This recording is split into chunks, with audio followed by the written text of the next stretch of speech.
Tahu sih, saya juga bingung. Oke, bismillahirrahmanirrahim. Assalamualaikum warahmatullahi wabarakatuh. Selamat malam teman-teman semua. Mudah-mudahan dalam keadaan sehat di akhir pekan ini. Dalam keadaan baik, minimal secara kesehatan. Walaupun mungkin sebagian fotonya belum ada yang bertumbuh di bulan Mei ini, ataupun sebagian sudah ada yang dapat cuan lumayan di bulan Mei. Eh, Hari ini saya nggak tahu sih, kemarin kepikiran aja bikin Zoom, karena melihat apa ya, di luar sana noise-nya sudah mulai banyak ya, sell on May, go away kan, konsepnya yang selalu dikasih tahu. Ya, kita akan coba ngomongin itu secara kaidahnya, apa sih yang disebut sebagai sell on May and go away, terus faktor pendorongnya apa, dan kenapa dia jadikan suatu kayak apa ya, antitesa terhadap semua saham di bulan Mei lebih baik dijual aja.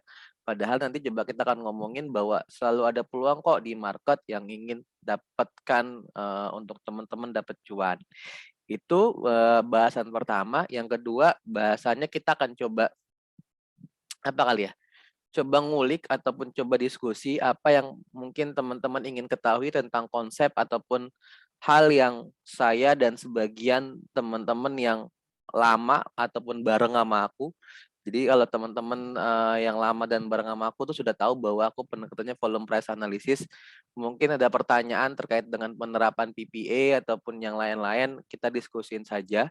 Jadi kita akan lebih banyak santai, ngobrol, ya nggak tahu sih, aku sih nyediain waktu sampai jam setengah sebelasan, jadi kurang lebih 3 jam. Tapi kalau sebelum 3 jam udah nggak ada pertanyaan yang menarik ataupun sudah selesai, ya kita udahan aja. Terus itu yang kedua.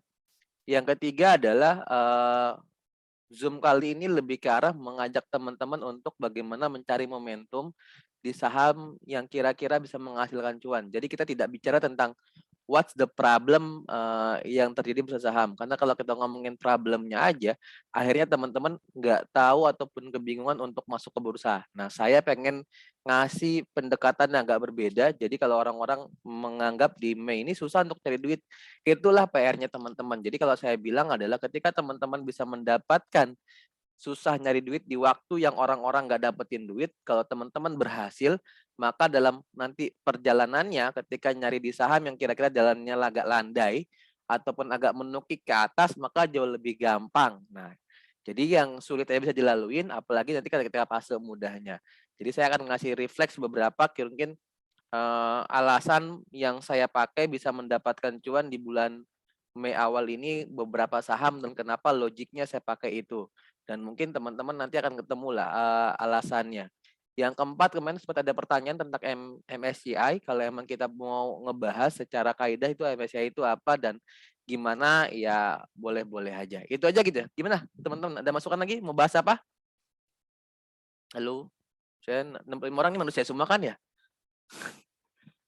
Halo, halo. Gimana Pak Kos? Simak semua, Mas. Mak. Sup, kamu open mic aja, kamu nemenin aku. Siap, siap. Ini Uh, ambil Kamu open mic ya. ambil itumu, mic-mu lah. Oke ya, kita mulai aja ya teman-teman. Jadi saya berharap pertemuan hari ini bukan bikin kegaduhan buat teman-teman, tapi saya pengen ngajak teman-teman untuk melihat jauh lebih realistis terhadap market, dan kita akan coba mencari peluang di market walaupun terkadang agak susah, tapi ya kita akan coba mendapatkan. Tapi kalau nggak dapat ya kita masih akan dapat banyak pelajaran. Oke. Belum kelihatan ya? Belum slide kan ya? Emang ada slide-nya sih. Ini tampilannya apa? Stock big bukan ya? Ya, betul. Ya, betul ya, stock big ya. Jadi Iya. jangan nanti kadang-kadang nanti lain lagi. Saya coba naikkan ke 10 tahun terakhir ya. Oke, kita akan coba bahas terkait dengan IHSG selama 10 tahun terakhir. Jadi teman-teman akan melihat refleks bagaimana gerakan saham hampir selama 10 tahun terakhir. Jadi kaidah yang kita ingin pelajari adalah bagaimana sih historical masa lalu terkait yang bisa kita lihat dan kita terapkan di bursa saham. Oke. Ini tak pakai 10 tahun yang lalu. Jadi kalau kita lihat IHSG ya, secara overall ya pasti ada hijau, merah, hijau, merah, hijau, merah, dan hijau, merah. Tapi yang mau tak highlight adalah bagaimana kita bisa memanfaatkan ya bukan hijau merahnya IHSG gitu loh. ataupun hijau merahnya apa namanya indeks global ataupun indeks regional kan. Teman-teman mungkin sudah tahu lah bahwa penerapannya kadang-kadang ada yang refleks dengan satu dua saham ketika ngomongin indeks global ataupun indeks komoditas ya. Tapi ada juga yang nggak refleks dengan kondisi yang terjadi. Tapi kadang-kadang seiring sejalan. Tak logikin dulu sebentar ya, biar kita tahu bahwa bagaimana sih melihat suatu itu dari menyeluruh. Ini whiteboard ya, Sup ya? Sup? Iya, Mas. Oke. Jadi gini kan, kadang-kadang kan kita kalau selalu sebelum trading itu dihadapkan dengan data yang selalu dibelikan oleh RJK Elite atau enggak brokernya AO kan. Sering teman-teman baca lah, teman-teman bisa ngelihat bagaimana gerakan Dow Jones di sana, terus ada S&P 500, terus ada nanti ada saham-saham yang dari FTSE, terus ada nanti ada Hang Seng, HSCI, terus ada Singapura dan mungkin Nikkei-nya Jepang dan teman-teman yang lain lah.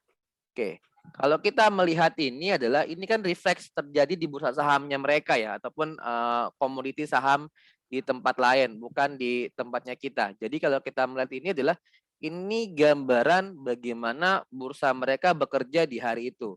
Terus teman-teman harus melihat kadang-kadang ada perbedaan time ya, nggak semua sama kan. Kalau bursanya Amerika kan lumayan panjang ya, jam 9 sampai jam 9 pagi. Hampir 12 jam 9 malam sampai jam 9 pagi. Sedangkan kita dari jam 9 pagi sampai jam 3 sore. Overall dipotong setengah waktu hampir 2 jam istirahat, sebenarnya cuma 4 jam kita trading di bursa saham Indonesia. Dan pilihan sahamnya sedikit, di Indonesia cuma 750 emiten, sedangkan di US hampir 6.000 emiten yang bisa diperjualbelikan. Maka ketika kita ngomongin indeks global di sini, ya teman-teman cukup mengetahui apa sih yang sedang terjadi di market global sana gitu ya. Oke, marketnya sedang ngapain? Kontraksi kah? Ataupun sedang mengalami fase lagi naik kah? Ataupun yang bisa kita highlight yang paling pentingnya. Oke, biasanya kalau dalam konteksnya terkadang ya dia saling berkorelasi positif lah ya, ataupun saling berkorelasi negatif. Maksudnya gimana? Kalau kita melihat Dow Jones-nya naik, maka posisinya kadang-kadang indeks IHSG kita ikutan naik. Ataupun ya kadang-kadang nggak seiring sejalan, IHSG-nya turun sedangkan Dow Jones-nya naik. Ataupun dengan indeks-indeks saham yang lain ya tidak saling berkorelasi, itu ya tergantung bagaimana kita melihatnya. Lalu ketika kita ngeliat market ini, sebelumnya kalau nggak salah pas kita lagi liburan, itu kan ada rapatnya Dewan Gubernur Bank Indonesia-nya Amerika lah ya, menyebutkan bahwa dia mengalami inflasi dan akhirnya menaikkan suku bunganya mereka kan. Ketika mereka menaikkan suku bunganya kan lumayan besar, maka kita lihat bahwa hari pertama ya market sahamnya naik, tapi habis itu dibanting ya kadang-kadang ada yang -2, ada yang 3 ataupun 1% lah per harinya. Ini minusnya marketnya mereka. Itu kita lagi liburan lebaran. Sebagian teman-teman ada yang lagi mudik, sebagian teman-teman ada yang lagi di kampung, atau sebagian teman-teman lagi di daerahnya, teman lagi silaturahim sama tetangga-tetangganya atau saudara-saudaranya. Tapi kita nggak menikmatin fase ini. Oke, fase ini baru kita nikmatin pas langsung pembukaan market di awal tanggal, berarti berapa? Tinggal hari Seninnya kita buka di tanggal 9 Mei. Ketika 9. buka 9 Mei, maka kita langsung melihat bagaimana open market langsung sebagian saham open gap down ya. Betul ya?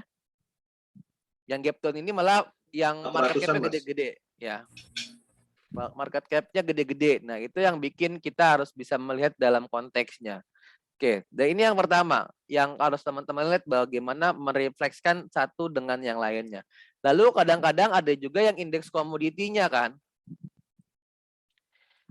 Ini yang agak unik adalah ketika ngomongin komoditi, di sininya turun kan ketika kita ngomongin indeks globalnya. Tapi komoditasnya pada waktu kita liburan, overall hampir selama liburan tuh naik 20% lah. Sebagian kayak koalnya gitu ya. Koal naik 20%, terus WTI harga minyak dunia, terus ada sebagian harga nikel ataupun itu pada naik, nggak terlalu signifikan mereka. Tapi kalau lihat dia adalah koalnya. Ya, koalnya naik ketika kita ngomongin selama liburan itu naik, tapi dalam perjalanannya indeks saham yang bergerak di sektor batu bara malah mengalami koreksi juga dan akhirnya naiknya sebentar sih. Kemarin hari Kamis dan Jumat sempat naik lah ya, kayak Adaro, Indi dan Doitnya masih naik, tapi habis itu dia malah melanjutkan lagi turun sedikit gitu ya. Nah, yang ini yang perlu teman-teman lihat, kalau emang teman-teman emang ingin mencari saham yang cyclical, jadi ya mau nggak mau harus melihat indeks-indeks komoditas yang selalu akan di-share setiap harinya. Kalau teman-teman malas melihatin indeksnya apa, kalau nggak salah di Cuan Dari Saham sudah ngasihin detail per detail website yang bisa teman-teman pantauin untuk bagaimana melihat keseluruhan apa yang terjadi. This is poinnya. Jadi kalau emang teman-teman hobinya main saham komoditas, maka lihat aja indeks komoditasnya. Kalau emang belum terrespon oleh market kita ya, itu ya hal yang berbeda lagi, karena bisa jadi kadang-kadang pada waktu kenaikan batu bara sampai ke $180, itu ya harga batu baranya nggak kemana-mana. Padahal kalau kita ngitung modalnya mereka ya dengan 58 sampai $80 ya sebenarnya sudah untung perusahaan batu bara. Sedangkan sampai $180 tidak ada kenaikan harga sahamnya. Baru naik harga saham batu baranya di fase ya Oktober, November, dan yang berbulan-berannya. Habis itu baru koreksi lagi. Nah, ini yang harus teman-teman lihat. Lalu balik tadi ke IHSG, yang perlu kita pahamin adalah kita akan coba melogikan ya. Jadi kalau kita lihat ini Mei, oke, 1, 2, 3, ya hampir keseluruhan bulan Mei di setiap tahunnya ya pasti mengalami penurunan saham. Yang ini yang kejadiannya yang kita lihat. Terus kalau kita tarik kenaikan bullishnya IHSG dari 6.500 sampai menembus angka 7.200 itu kurang lebih hampir 3 bulan. Oke, 3 bulan ini cuman dibantah langsung dalam waktu 5 hari, langsung terjawab semua koreksinya. Ya, teman-teman bayangan kita naik pelan-pelan selama 3 bulan, lalu kehilangan dalam waktu tempo singkat dalam waktu 5 harian. Walaupun kemarin hari Jumat sudah ada perlawanan IHSG untuk bisa mungkin Senin akan ada kenaikan ya. Tapi ya kalau teman-teman yang di sini fasenya dalam 5 hari kemarin punya saham yang di swing, terus denial dengan melihat kondisi market, kalau boleh jujur rata-rata mungkin portofolio swingnya minus 14 sampai 28%. Benar atau benar? Kalau saya masih ada yang denial. Benar. Ataupun sempat nggak take profit gitu loh. Iya, benar Mas. Ya, konteksnya begitu kan kalau kita melihatnya gitu ya. Karena ini terlawan loh, 3 bulan kenaikan kemarin IHSG dihantam langsung dalam waktu 1 hari, 5 hari kerja. Tang tong ada -3, -2, -1, terus sempat 0, berapa, terus turun lagi langsung 3, ada perlawanannya. Ya itu yang terjadi ya, kurang lebih 8,73% dalam waktu 5 hari kerja kemarin. Kita nggak tahu sampai kapan penurunannya ataupun ada perlawanannya. Tapi dalam konteks soal teman-teman swingnya yang di sini, lalu tidak menggunakan trading plan, saya yakin pasti mengalami tadi minus 14 sampai 28. Nah, saya mau maksud langsung dalam kaidahnya yang disebut sebagai PPA. Oke, saya mau ngasih tahu teman-teman yang denial, boleh ya, biar kita punya arah frame gerakan yang bawa. Mau nggak mau kalau emang kita dalam fase tertentu, kalau kaidahnya nge-swing itu adalah trading, gitu kan ya. Benar kan ya, kalau swing itu adalah trading, maka kita harus bilang bahwa kalau swingnya gagal ataupun jebol lembahnya, mau nggak mau harus cut loss. Oke. Saya nggak tahu kalau teman-teman pernah belajar di luar sana menggunakan swing nggak perlu cut loss Mas, nanti kita average down di bawah. Ya embuh lah, saya nggak tahu. Kalau saya pakai cut loss. Saya menganalogkan begini. Anggap ini saham, oke, dia lagi naik kemarin yang kita hilap, anggaplah IHSG yang naik lumayan sampai 3 bulan terakhir, jadi Januari, Februari, Maret, April dia naik, anggaplah sahamnya ikutan naik juga ke atas-atas gitu. Oke, lalu dalam fase tertentu sempat koreksi, terus breakout ke sini, dia jebol ini area ininya. Oke, lalu dia sempat terhenti di sini, anggaplah ini kita rest lebaran. Oke, Kalau emang dalam konteksnya teman-teman cuan di sini ya beli di sini misalkan, terus belum jual di sini mungkin kalau kalau dia balik ke area sini mungkin sudah kena trailing stop-nya dijual, betul ya? Ini kena trailing stop maka teman-teman jual. Oke. Dalam perjalanannya di saham kalau kita menghold saham lapis 1 ataupun LQ45 ataupun lapis 2 yang secara market cap-nya mungkin di atas 5T ataupun 3T, di fase gerakannya pembentukan harga di hari Senin sampai hari Jumat kemarin kan turunnya lumayan dalam. Bahkan sampai ada yang ARB sudah keempat ataupun kelima belum gerak-gerak lagi dari ARB-nya. Oke, ketika dia turun sebenarnya, saya anggaplah ini yang pertama kalau teman-teman punya barang terus dia kena trailing stop-nya boleh jualan barang.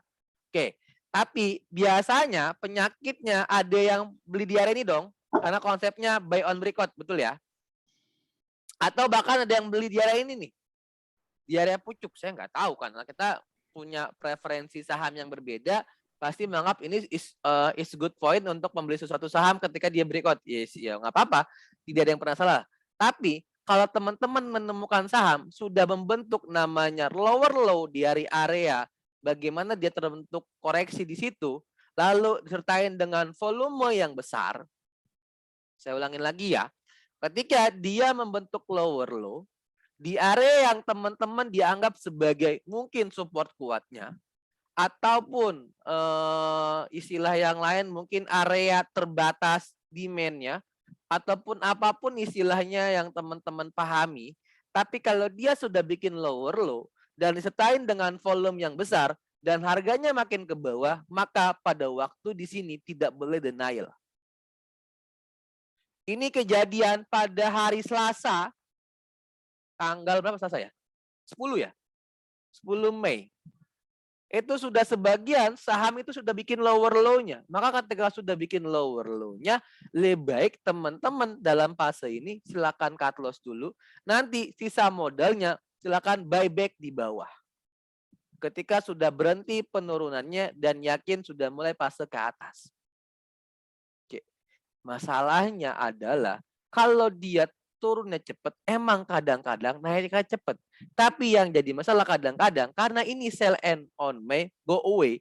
Kalau semua orang go semua, terus kapan dia balik ke sahamnya, maka nggak akan terjadi kenaikan dalam tempo cepat. Teman-teman akan dihadapkan, nanti dia cuma lower low ke sini, lower low ke sini, lower low ke sini, lower low ke sini. Jadi dia bikin base baru, dia sideways mungkin sampai September, mungkin sampai Agustus. Sedangkan teman-teman di portonya melihat sahamnya, wih, minus ya, minus 22%, minus 28%, minus 30%. Kalau kita ngomonginnya minus 25%, maka untuk BP-nya butuh sekali arah 35%.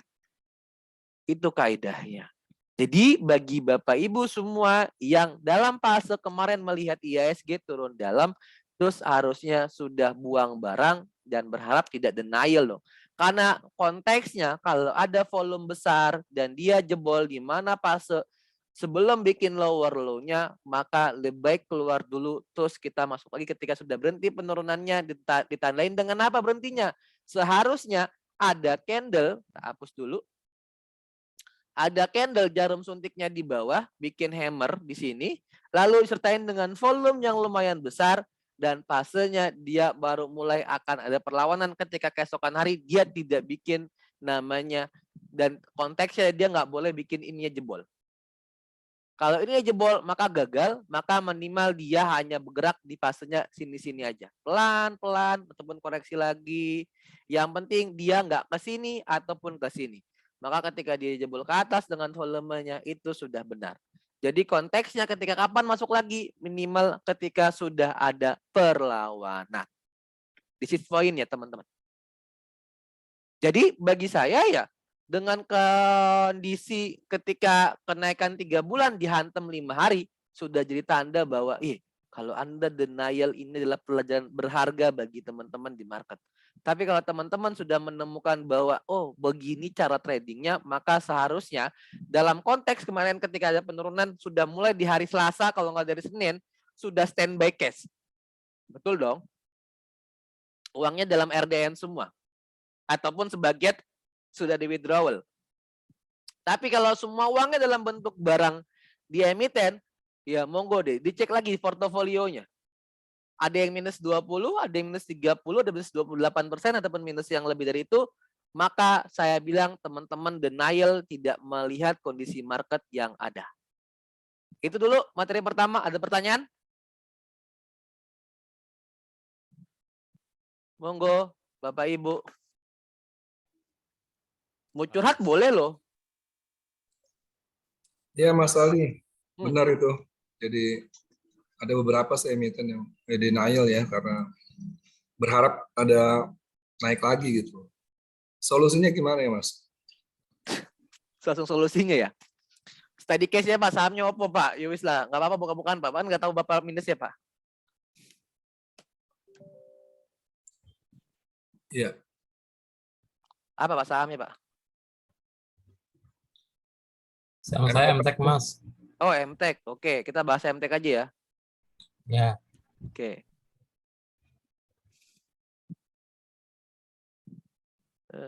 Bentar yo, tak buka Mirai dulu aja. Karena lebih gampang pakai Mirai.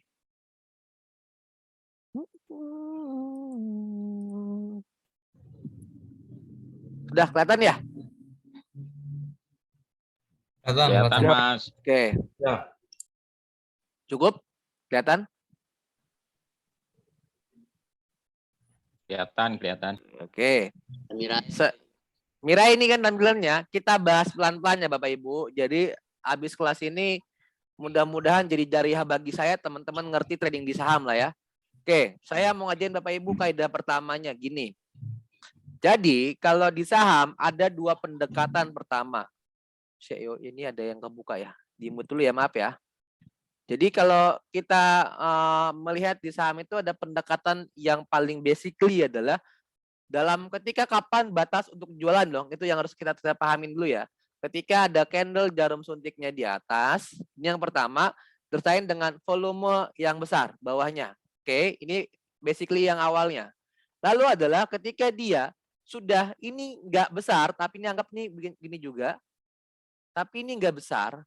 Lalu ada 2 kali, 3 kali percobaan, dia cuman candlenya minimal sama ataupun pernah menyentuh tapi tidak jebol-jebol juga area resistennya. Maka dalam penerapannya kita lebih baik ketika dia jebol di bawah di sini, maka untuk jualan. Sip. Kalau yang ini dengan volume besar, dengan candlenya di jarum suntik di atas dengan volume besar, maka kita jualan. Clearly yo, kaidah dasarnya? Siap. Ya Mas. Yang lain clear? Noted. Note ya. Jadi ini poin dasarnya. Oke. Kalau ngomongin dari MTek ada apa kaidahnya? Yang ini atau yang ini? Yang kedua. Yang kedua. Yang nomor 2. Bertahan dua kali percobaan, ada volumenya besar, sedangkan dia harganya nggak naik ke atas, maka ketika jebol area ininya ngapain? Cut loss. Jualan. Kalau punya barang di pucuk ya cut loss, tapi kalau punya di bawah sini kan jualan kan?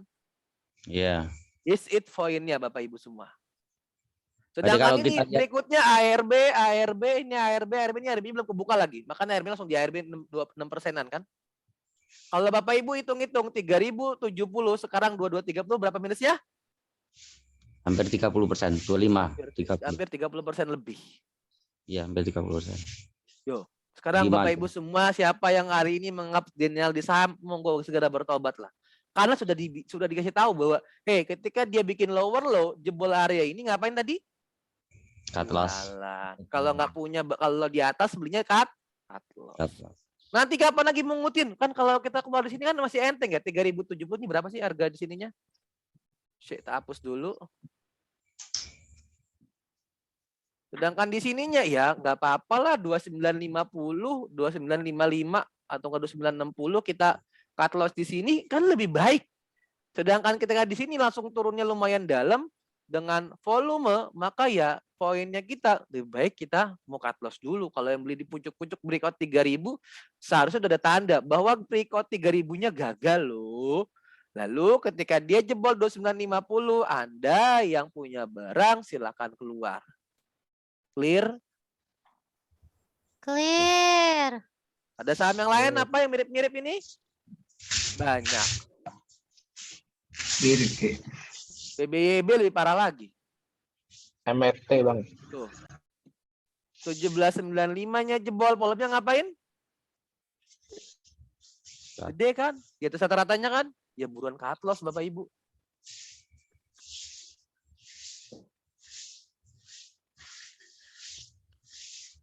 $17.95 dibanding ke 12.45 gede loh, jauh loh upside-nya.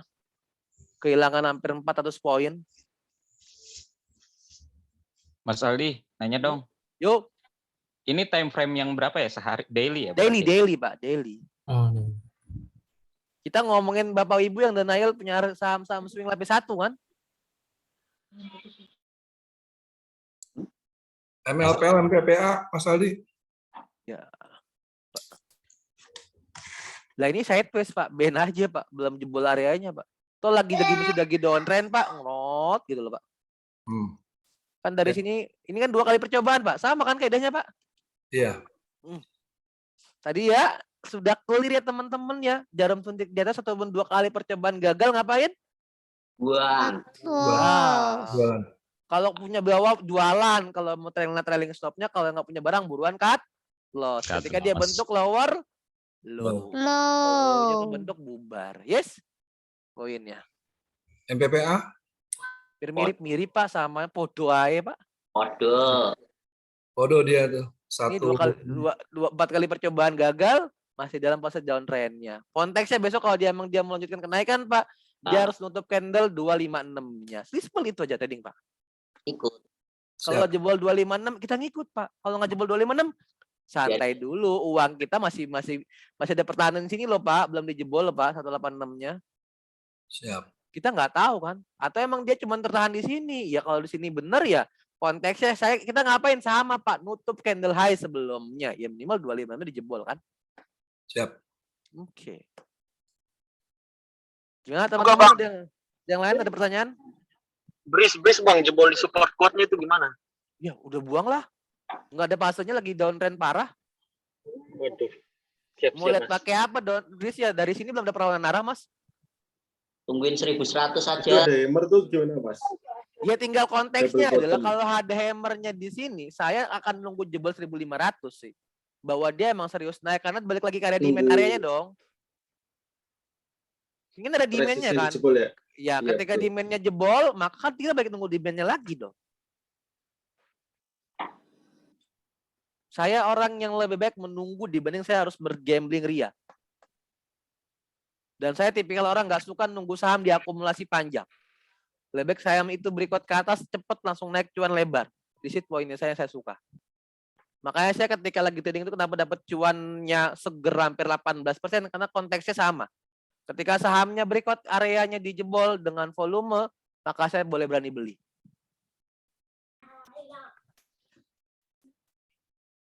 Isat Mas, Isat. Saat Itu mantul belum ya Mas? ya tunggu besok jebol ininya dulu lah. 6.000 piro iki, 6.000-nya dijebol lah. Saya kan tipikal Oh, orang 6.000 menunggu. ya. Oh, Oke. Kalau konteksnya sudah jalan titik ya bahwa benar, tapi adalah the next berikutnya adalah fitur terus dijebol dulu. Dia harus minimal bikin 2-3 kali percobaan kayak gini loh. Ini kelihatan kan yuk? Kayak gitu. Langsung kan Oh, iya, kita iya, konfirmasi iya. dia naik, walaupun koreksi lagi ben aja. Atau ditahan lagi. Yang poinnya adalah saya tipikal menunggu dulu. Kayak ini dia jebol fase demand areanya kan dia enteng. Ini kan kita nggak tahu demandnya di mana.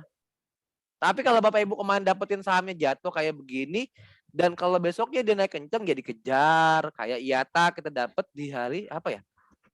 Rabu atau Kamis ya? Bu. Rebo ya? Bu. Di sini kelihatan tuh panahnya. Jarum suntik atas ada perlawanan, volumenya ngapain? Gede, dia jebol kan? Jebol volume rata-ratanya, baru tak beli, besokannya dia naik tinggi lagi. Dapat 12% satu hari. Yuk, gimana teman-teman? Clearly nggak kaidah dasarnya? Oke. Makasih Ini Mas. kadang Mas Yuk. Aldi. Hmm? Ini kemarin kan ambil Enzo itu ya. Kenapa itu Enzo? kan Kenapa Enzo-nya? iya. Iya, jadi saya kan ambil 75% udah cuman yang 25% istilahnya kayak overthinking aja, kayak ditaruh aja ternyata di ARB gitu. Maksudnya 75% apa? Oh, barangnya. Iya, barangnya 25%-nya enggak belum keluar gitu. Terus masalahnya apa Mas dengan Enzo-nya? Eh, Ngerti kaidahnya kan kalau lagi nyopet iya. 66-nya jebol kan lower low Mas. Bye-bye lah. Ataupun jebol 60 kita juga harus bikin udah bubar pesta lah. Oh, Mas mendingan nonton video aku deh dari awal sampai akhir deh, biar frame-nya sama. udah sih Mas, cuman lagi ini aja. Ya. Udah Mas mau diputar-putar balik. Mas pakai apa pendekatannya? Kalau kita ngomongin dia gagal breakout-nya karena kan di sini tertahan di 68, di 68-nya nggak dijebol, selesai pestanya. Ketika dijebol 66 ya dia turun ke bawah dengan apa volumenya gede kan? Iya. 1 2 3 4 naik jebol. Terus kalau emang pakai pertahanan terakhir kalau 60 jebol ngapain kita harus baru sekadar denial megang sahamnya lagi? Karena permarketnya 62 loh. Teman-teman yang JS di 62 bisa jual di 6667 karena saya juga JS, saya beli di 62 kemarin di hari sebelum dia Kamis saya beli karena ngeliat volumenya gede aja di daily-nya. Di sini ada volume daily gede, terus ada fasenya trade historisnya. Saya kan pakai Tradebook juga. Tadi apa Enzo? Tanggal berapa ya hari Kamisnya? Yang tanggal 12 lot. Kok nggak muncul? Enzo tanggal 12 di lot. Terus saya menganggap bahwa di 62 pada itu ada uang 10 miliar, nggak mungkin 10 miliar buangnya cepat. Oke, lalu pas di hari Jumatnya Enzo di Tradebook-nya kan sudah kurang lebih hampir sama dia buangan ke atas kan. Nah, sudah. Mungkin Ketika salah sih itu ya Mas, salah psikologi aja mungkin ya Mas. Ya salah psikologisnya bukan salah psikologisnya, Mas nggak mau jualan dalam dikasih cuan kok. Yang 75%-nya udah sih cuman. Ya kan kenapa nggak buang aja semuanya kalau emang dalam pasnya udah bikin lower low. Karena kita punya trailing stop kan, semua trading saham itu kan. Iya. Trailing stopnya Mas jebol ya buang aja. Lebih baik mengamankan profit dibanding dapat apa-apa. Oke. Makasih Mas Mas. Nedi. Yuk Pak. Ya, mau nanya nih Mas, pandangannya soal swing ini Mas. Ini antara Harum yang buy on weakness sama ITMG buy on breakout yang volumenya sama-sama besar, baik yang mana ya Mas ya? Kalau lebih risk and reward ya Pak? Betul Mas, betul. Harum Pak. Itu udah tinggi. Kalau Harum sih buy on weakness lebih santai sih Pak. Jebolnya 1000-nya cut loss lebih kecil Pak. Secara risiko ya Mas ya? Jebol cebannya cut loss lebih kecil Pak. Oke. 1000 seceng 10.000. 10.000. Iya. Kalau jebol 10.000-nya ke bawah lebih baik cut loss sih Pak. Karena konteksnya kan ini ada perlawanan arah kan, jarum suntik yang atas sudah volume. Kan dia konteksnya gini loh. Kita jelasin ya kayak teman-teman ya. Ini kelihatan kan ya? Kelihatan Mas. Kelihatan. Ngerti kaidahnya higher high higher low kan ya? Iya Mas. Iya Mas. Oke, nangkap ya. Oke, kalau kita menganggap ini sebagai low-nya Pak, di 9860 kan, ini kan konteksnya masih bikin higher high higher low Pak. Ini higher high-nya, low higher high tetap di atas close-nya kan di atas close hari sebelumnya Pak. Oke Mas, ya Mas. Ya, itu masih dalam konteks sebenarnya Pak. Jadi Bapak lebih baik santai aja Pak. Kalau emang mau diharum, ya pertahanan terakhirnya kalau emang agak lebih panjang nge-swingnya 9860 Bapak cut loss ya Pak.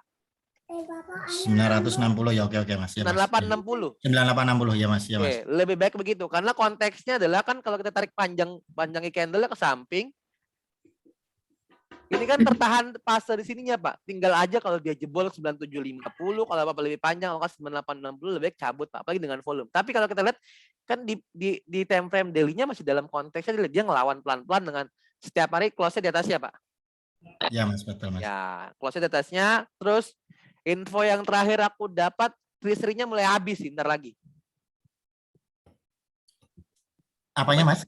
Tahap treasury-nya. Oh. Udah habis belum ya? Cuman kayak baca-baca itu udah habis deh treasury-nya, Sheo.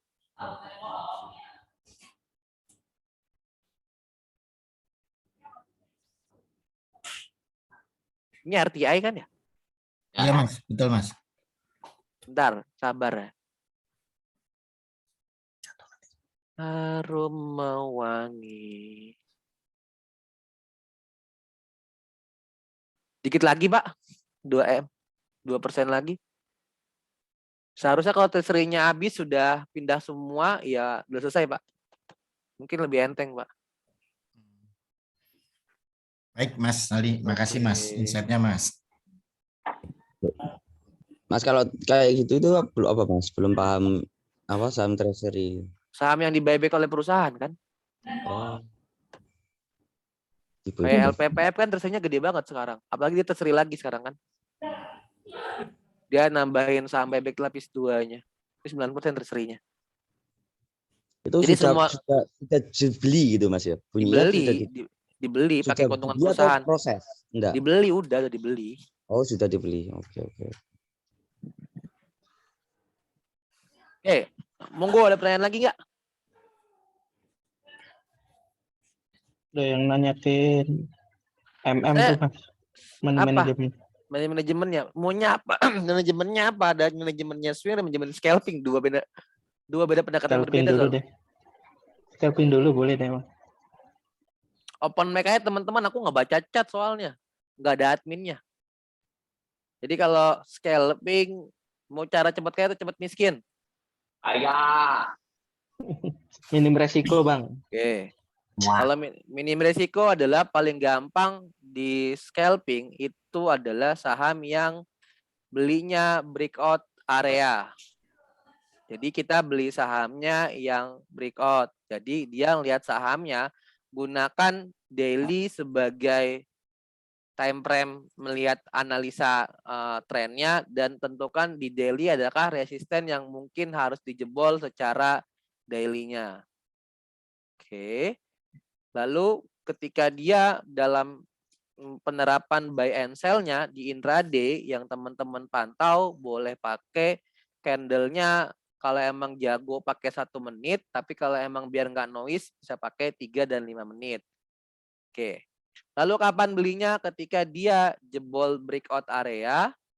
Misalkan dia begini, dia jebol di sini, ada volume yang besar, maka teman-teman bisa beli, lalu bisa jual dalam tempo yang sesingkat-singkatnya. Rata-rata yang tak praktekin dan teman-teman yang sering ikut Zoom sama saya di Tradbar itu overall minimal dapat 2-3% ketika dia jebol dengan volume.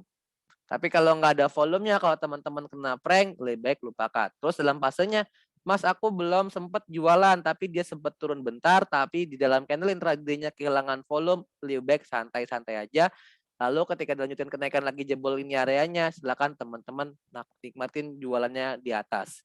Itu dulu kayak dasarnya. Manajemennya bagaimana kalau di scalping? Ya tinggal diatur aja. Saya sih biasanya belinya langsung 1 titik tanpa memikirkan beli average down ke bawah, maka saya kalau dia masih belinya 1-5% modal silakan di average down kalau emang dia turun. Tapi kalau dia belinya 20-30% modal silakan cut loss dengan batas yang Bapak Ibu tentukan sendiri. Habis ini paham? Paham. Ya Mas. Oke. Terus kalau emang dalam konteksnya adalah di saham itu cuma 2 cara belinya. Belinya secara BOW atau enggak secara BOB. Kalau BOW adalah beli di area-area di sini paling bawah, maka harus dipastikan sahamnya sideways lama. Oke. Kalau dia jebol di sini, maka silakan Bapak Ibu cut loss karena fase sideways lama di sini dianggap sebagai fase jualan pelan-pelan. Lalu kalau emang setelah cut loss dia balik ke area sini lagi, silakan beli lagi ataupun buyback. Di situ poinnya jangan pernah teman-teman di saham itu belinya di sini tengah-tengah. Kalau di tengah-tengah teman-teman mengalami faktor risiko yang kebesaran sedangkan rewardnya terbatas. Sip. Blue. Lama kalau di scalping berapa menit ya Mas? Apanya lamanya Mas? Enggak yang fase sideways tadi. Nggak ada, Nentuin Mas. BOW. Nggak ada. Kalau normally ya, kalau dia sideways BOW-nya lama, minimal 30 menit, Mas. Oke, siap. Oke, karena dia mungkin menganggap dia 30 menit mengakumulasi, mentok, 1,5 jam baru tarik dari sesi. Gitu. Tapi kalau lebih dari itu sideways lama-lama nggak jebol-jebol, ya lebih baik tunggu jebolnya aja. Ataupun gerakannya cuma sampai dari BOW resist, resist nggak jebol-jebol, ya lebih baik pas dekat-dekat resist jual dulu, terus BOW beli lagi gitu aja. Oke, siap. Kita stop di situ aja ya, Bang.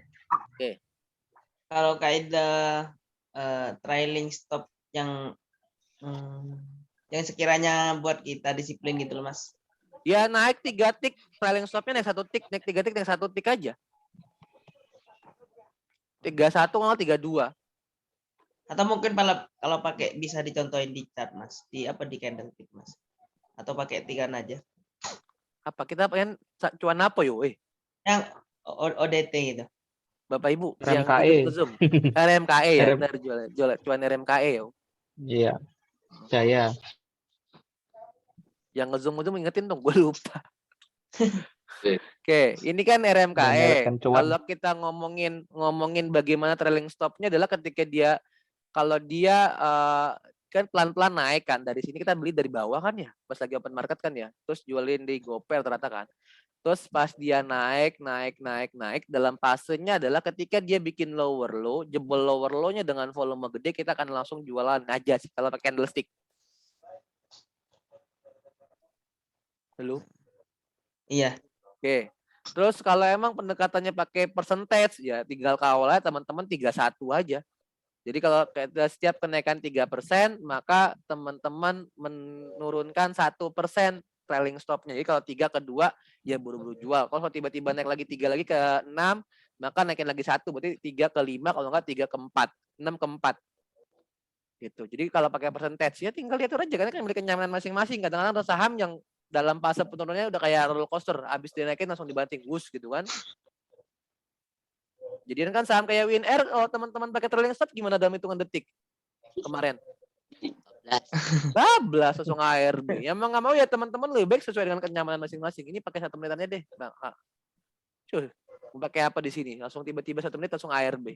Dengan volume gede 1,3 juta lot. Langsung. Itu orang pasti nggak akan bisa keluar lah. Apalagi yang beli di sini dengan FOMO, dia breakout 200. Terus langsung nggak denial di 161, itu langsung kehilangan hampir 25% ya? Lebih ya? Iya. Ya, lebih. Hampir 30%. 20%-an kan ya? 20%-an kan lebih, sakit kan? Ya itu di saham, teman-teman harus punya trading plan lah, di mana bagaimana melihat semua itu dengan menyeluruh bahwa ini emang high return tapi high risk. Nah, tugasnya kita adalah membatasin risknya biar tidak dalam kalau emang kita cut loss, ataupun biar nggak terlalu berharap-harap ataupun denial dengan kondisi yang kita punya di barang kita. Beruntung kalau teman-teman dalam konteks itu, Mas aku masih hold terus besok masih naik, itu rezeki Anda. Anda nggak punya ataupun nggak bisa mengulang ribuan kali keberuntungan kan? Ya. Betul ya? Kalau teman-teman taat dengan trading plan, itu kita nggak akan ngulangin ribuan kali keberuntungan, tapi kita men-suggest, memprogram diri kita untuk taat dengan apa yang kita lakukan. Oke. Ada lagi pertanyaannya? Ibu-ibunya nggak ada ini. Ada malam mingguan. Ada, Pak. Ada pertanyaan sama ibu-ibunya, silakan open mic aja. Oh ya Pak, saya boleh nanya. Ya. Nih, kalau kita pakai pendekatan itu break out itu ya. Nanti kan kadang dia suka udah break out dengan volume, mau dibilang terlalu gede sih enggak. Cuma kadang dia suka naik 2 papan, terus dia turun, tapi turunnya tanpa volume. Cuma dia kayak sideway lama, kadang kita nggak sabar, kita keluar baru break out itu. Itu kira-kira gimana ya? Kita mesti wait and see dulu, atau begitu dia break out tapi turun tanpa volume kita langsung out? Saya orang yang nggak pernah turun tanpa volume tuh out, Bu. Tapi kadang dia lama kan Pak ya? Ya itu salahnya kita beli saham yang nggak volatil, Bu, berarti Bu. Oh iya betul. Ya, kalau emang saham itu volatil, dia turun tanpa volume, berikutnya langsung naik lagi sih biasanya, Bu. Ya kita ngomongin waktu kemarin beli WinR tuh saya baru yakin di sini belinya, Bu. Belum nonton slide-nya ya. Saya beli WinR tuh baru yakin di sini belinya, Bu. Fase di sini, dia kan merah soalnya. Berhenti koreksi bentar, terus kehilangan volume yang merah ini, kehilangan volume, terus aku baru beli di sini, Bu. Breakout di area ini baru buy. Maka ketika lagi volatil cepat naiknya, Bu. Tapi kalau saham itu lagi nggak volatil, ketika dia breakout dengan volume, terus emang berikutnya tambah volume, terus berikutnya harga sahamnya cuma sideways, diem-diem aja, nggak kemana-mana, berarti salah beli sahamnya, Bu. Nggak terlalu volatil, apalagi nanti ODT berarti. Iya betul kayaknya. Kalau niatnya ODT, maka konteks di awal dari dulu yang volatil, Bu. Volatil ada dua pendekatannya ya. Besar secara frekuensi, berarti ada yang ngeramein beli, walaupun terusnya satu ya.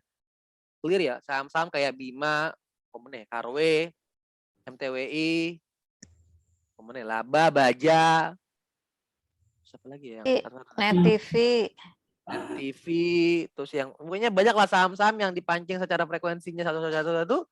Tapi kalau satu-satunya sudah hilang ya udah nggak ada lagi maintain sahamnya, lebih baik dilupakan. Maka lihat dulu volatilnya secara frekuensi ataupun secara volume. Kalau emang volumenya rame dan dia menjebol rata-rata, saya pakai chart ya, Bu, pakai price chart. Maka ketika dia jebol secara volumenya di cara price chartnya ya saya akan ikutan beli. Ataupun volumenya Ibu bisa pakai lihatnya adalah dari jebol secara daily per daily-nya. Kan stock price itu sudah ngajarin kan daily per daily kan? Iya. Kelihatan kan ini ada volume daily per daily-nya ya, Ibu pakai aja kayak gini sini. Pakai hop lah ya. Kan sini kelihatan bagaimana daily per daily-nya kan.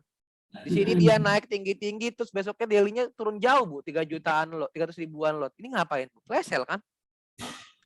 Iya betul ya. Ya, kita sebenarnya trade what you see loh, Bu, bukan trade apa katanya, Bu. Oh, berarti kita harus ngecek daily-nya pas dia breakout dengan volume itu, kita lihat volumenya itu rata-ratanya berapa gitu ya. Iya, kan daily sudah menggambarkan itu, Bu. Tapi kalau Ibu bingung, maka Ibu pindahnya time frame-nya pendekin aja, Bu. Sama aja kok, Bu. Ini kelihatan jebol atasnya, Bu. Ini kan nggak ada volumenya, Bu, di sini, Bu. Ya, apa sih? Menitan kan ya? Pakai 3 aja lah, kebanyakan.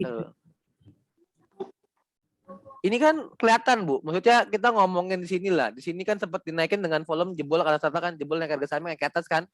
Oh iya. Oke, berikutnya dia merah tapi volumenya gede kan. Ibu ngapain, Bu? Diam aja kan, nggak usah beli kan? Oke, terus di sini Ibu diam aja. Misalkan kalau mau beli BOW di sini terus dia breakout di sini boleh dengan volume konfirmasinya atau jebol ini boleh nggak, Bu? 194, Bu. Boleh dong, dengan volume gede 194 kita sampai 210, Ibu ngapain? Ya, jualan lah.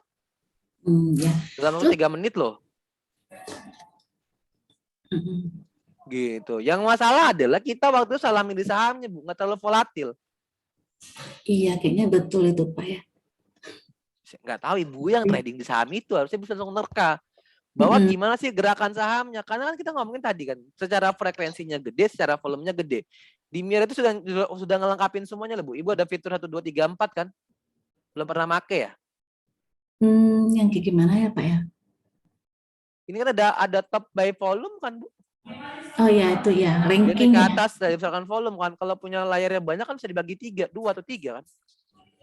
Bisa ada top by apa, Bu? Mau genre juga bisa.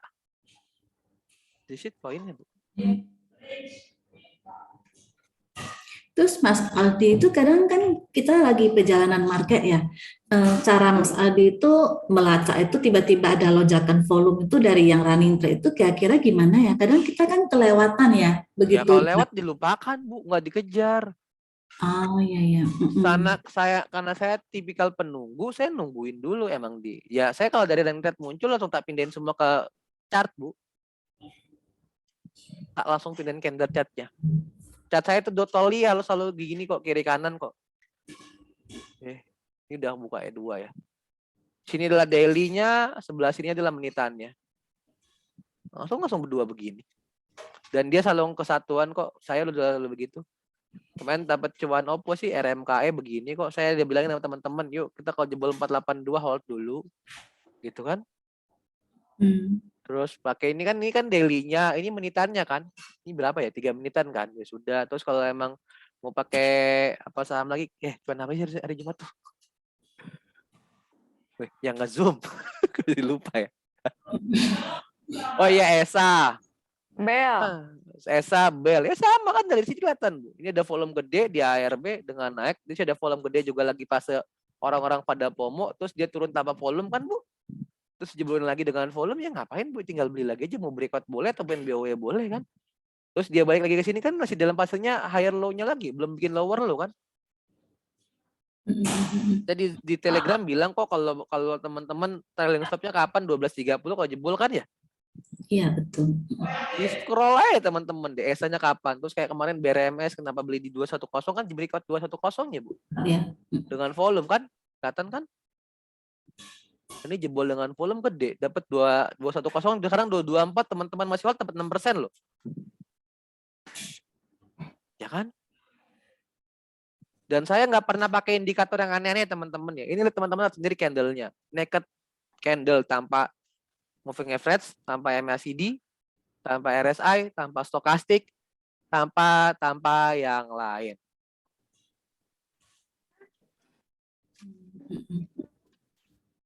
Mau pakai apa Ibu? Pakai menitan atau mau pakai daily? Nutup candle high-nya sebelumnya 216 boleh. Ibu bisa dapat 3 tick loh, 4 tick kan. Masih cuan 3,8%, is good lah di end session gitu. Nah yang penting ada alasannya, Bu. Ini kan tangga ke surga naik pelan-pelan, Bu. Naik, volumenya naik, harganya ikutan naik kan? Iya. Ya, gitu. Tapi kalau yang ini, Mas, volumenya naik tapi harganya turun. Tunggu dulu, tinggal konfirmasi aja kapan untuk naiknya kan? Berarti masalah saya itu lebih ke pemilihan emiternya untuk buat di scalping kayaknya ya. Ya, kayaknya gitu Ibu, lebih baik banyak berlatih deh, Bu. Terus pakai uang kecil, pakai 10 lot, gagal coba lagi. Toh Ibu bisa pakai RTI yang mover boleh, atau enggak pakai yang di sini kan ada yang tadi ada yang pakai yang ini boleh, pakai yang volume, atau enggak pakai yang gainer tapi gainernya yang gede boleh. Atau pakai frekuensi yang rame diperjualbelikan juga boleh. Tergantung Ibu mau pakai yang apa, Bu. Berarti kalau dari running trade itu dia yang kayak emitennya itu berturut-turut itu muncul sering kali itu kita langsung ngecek volumenya itu ya Pak? Ya, semua pindahin ke chat, Bu. Nggak ada yang tempat yang lain. Karena saya nggak ngerti bit over, Bu. Sorry ya teman-teman yang jago bit over, saya nggak ngerti bit over lebih dalam. Saya cuma paham pakai chart. Ya, oke.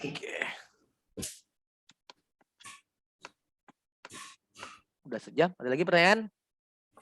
Mau tanya, Pak. Wins Ya, dong, Bang. Jaya gerak tuh. Apa wins? Biasanya iya. Jaya gerak soalnya. Wins atau Jaya iki? Wins. WINS kan ya? Yes. Boleh sih ada volumenya. Nunggu nutup 154 boleh lah kalau dia beli, kalau mau dibeli. Ataupun besok dia masih bikin higher low ya santai-santai aja asal dia nggak jebol atau 50 kan? Yes. Apa tadi? Jaya udah cuan luber Mas aku. Iya. Gak beli lagi. Udah nggak kenal Biasanya karakternya. kembaran nih karakternya. Enggak, saya nggak kenal lagi Jaya yang sekarang ya. Karena Jaya yang di awal RI kita jual berapa Bapak Ibu yang ikut Zoom bareng awal-awal? 200. Pas kan 200 ya? Ini nggak ada yang nyatet sih murid-murid gue. Ada kok catatannya di Telegram. Jual Jaya di 200. Enggak, aku nggak punya Jaya lagi. Tapi ya kalau konteks besok mau teman-teman mau beli ya saya tipikal menunggu breakout 177 dijebol. Karena kan dibikin sini kan sudah double bottom kan ya, 165-nya ya. Mungkin dia sideways panjang dulu kali ya, dugaan saya ya. Karena terlalu cepat lah, dari 200 tiba-tiba 177 dinaikin lagi dalam tempo sesingkat-singkatnya. Tapi nggak ada yang tahu, namanya juga saham. Siap catat. Cukup?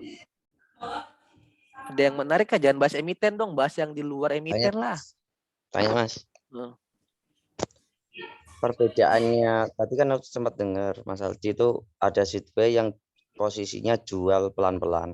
Perbedaannya antara Seedway sideways jualan sama akumulasi gimana? Saya Apakah nggak dilihat ngerti kaidah itu, tapi saya ketahuinya adalah dia mau akumulasi ataupun jualan, saya tahunya kalau dia akumulasi dia akan breakout area sideways-nya. Oke. Kalau dia jualan dia breakdown area sideways-nya. Selesai. Karena saya trading nggak pernah pakai namanya broker summary. Oke. Walaupun saya sempat diminta sama teman-teman grup mengundang itu tuh yang teman muridnya Mas Bekti lagi rame bahas saham pakai Neo BDM Tech. Sejujurnya saya nggak suka noise, jadi saya nggak mau ngundang orang di grup saya bahas yang nggak pernah saya pakai seumur hidup. Tapi kalau emang teman-teman bilang sideways itu adalah dia kalau emang dia jualan pelan-pelan itu kayak waktu sahamnya MNC Group. Saya pikir tak kira tuh sideways rata-rata akumulasi, pikirku Nah, kecuali kalau yang kayak gini gimana? Sideways, diam, jebol sideways-nya mau ngapain, Mas? Akumulasi. Oke. Tapi di saham MNC Group yang lainnya sideways pelan-pelan tapi naik kan? Iya. Nah, itu loh Mas, maksudnya kan Sideways jebol. contoh Ya konteks kira lihat dulu berikutnya, teman-teman gimana? Makanya saya nggak suka saham sideways. Selain uang saya terbatas, adalah saya nggak suka waktu menunggunya. Sorry itu saya ya, buat teman-teman yang habis ngumpulin saham yang bareng sama Bandar lagi diakumulasi, not relate dengan saya. Ngerti ya, teman-teman yang mungkin ada sebagian besar deh, Mas aku lebih senang saham yang faktor risknya yang terbatas, ikutin akumulasi Bandarnya. You tahu nggak time frame dia berapa tahun? You tahu nggak kapan mau naikin gitu kan? Kalau nggak tahu ya ngapain ikutin mereka lama-lama karena risknya terbatas. Nggak selamanya loh. Kadang-kadang saham yang risknya di atas lebih terbatas lagi loh. Betul ya Sup ya? Karena saham-saham kalau saham-saham jebol breakout-nya risknya terbatas. Ya kalau gagal fase post break-nya tinggal cut loss aja. Kita lebih baik menunggu begitu kan. Dinungin nunggu saya terus kita nggak tahu kapan juntrungannya didarikin ke atas kan. Jadi saya orang yang nggak pernah trading itu menggunakan broker summary. Jadi kalau teman-teman nanyain Mas ini sahamnya broker summary-nya baik nggak? Ya kalau ngomongin broker summary sebaik apa kalau broker summary-nya saham IPPE?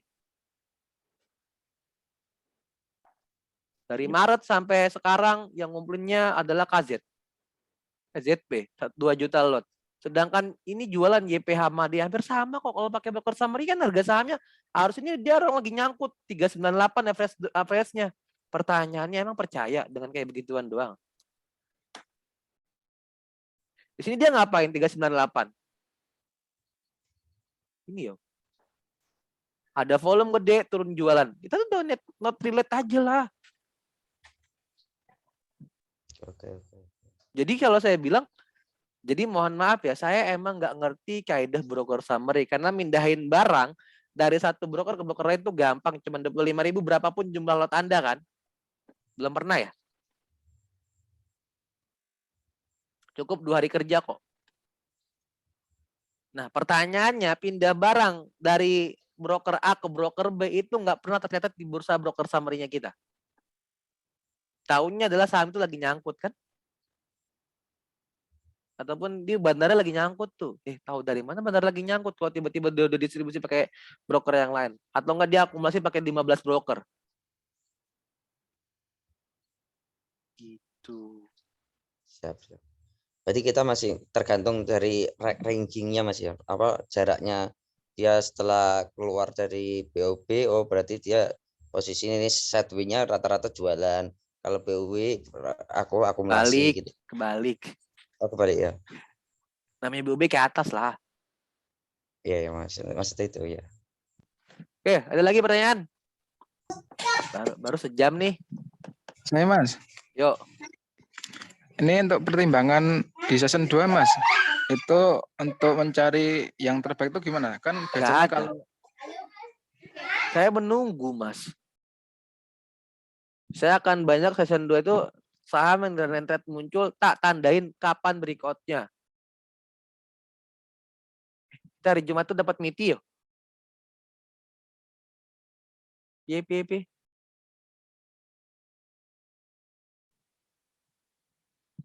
Tak cantik di sini kan 196 ya. 196 itu di sini loh halnya. Balik 196. Saya konteksnya kalau di season 2 saya menunggu aja, Mas, ini kan sideways-nya panjang intraday, kehilangan volume. Breakout 196 baru saya beli sama teman-teman di grup kok. Jadi ya saya sesi 2 itu banyak menunggu sih, dalam artian saham internet muncul tak liatin dulu candle-nya pelan-pelan, dia mau lanjutin naik ke atas atau tidak, atau enggak ada pasenya mau ngapain. Kalau sideways dia diam-diam, terus kalau pas lagi jebol sideways-nya di intraday langsung tak beli. Terus kalau nggak salah kita masuk 196 keluar di 200, terus masuk lagi 200 jual 204. Ya dapat 4 tik lumayan lah untuk nyopet-nyopet. Jadi kalau saya di sesi 2 banyakan menunggu. Bahkan pernah kita satu sesi 2 itu kagak beli apa-apa.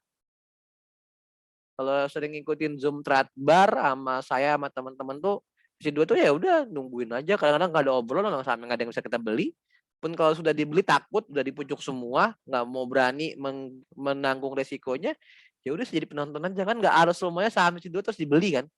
Kalau lagi nggak ada ya kita nggak akan beli kok. Terus kemarin waktu hari Jumat kita nggak ada JJS-nya kan, emang takut kondisinya karena ISG-nya nggak cocok, ya turun di daily-nya kan lumayan turun, bikin jam. Terus kita juga tahu nih besok itu mau ngapain Senin, takutnya ada perang lah, ada laporan apalah dan lain-lain. Udah kita nggak beli JJS dari Jumat. Jadi ya sesi 2 saya banyakan menunggu, habis itu konfirmasi mana yang breakout area atau emang ada saham yang kena guyuran besar dan kita bisa pungutin untuk nangkepin pisau jatuhnya, terus dapat cuan 2-3% langsung kabur gitu. Ada lagi? Udah Mas, makasih. Yuk. Yang lain monggo. Mas Hadi, Mas mau nanya, berarti kalau seperti Mas Siti indikasinya itu begitu pantau satu saham, beli, terus jual lagi, baru cari saham yang lain gitu ya? Nggak pernah di... No. Saya akan pantengin kalau lagi menarik, Bu. Terus yang saya pertama... bisa masuk 2-3 kali, 4 kali saham yang sama bisa loh, Bu. Oh, berarti di hold yang contohnya kan ada yang Ya, lain. di hold, misalnya aku udah beli, terus aku jual, terus dia bikin ranging lagi, masuk lagi, terus jual lagi gitu loh, Bu. Jadi saya kalau nggak salah tuh 2 kali itu dapat hari apa ya di Jumat tuh ya, Bel ya. Kok ini sorry. Saya Bel itu masuk berkali-kali kok, Bu.